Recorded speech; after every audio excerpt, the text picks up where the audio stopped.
Hello guys, welcome back. I want to share some videos, tips on how to peel garlic without knife. So let's dive in. So guys, this is the garlic and I wanna teach you how to open it without knife. So just take some,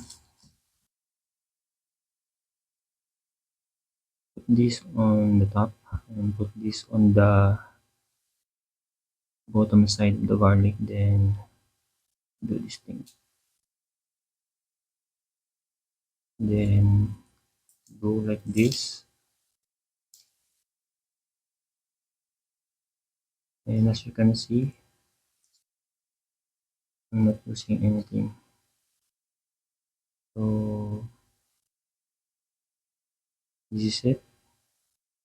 You peel garlic without knife. So if you want more like this tips, just follow, subscribe, share, and like this video.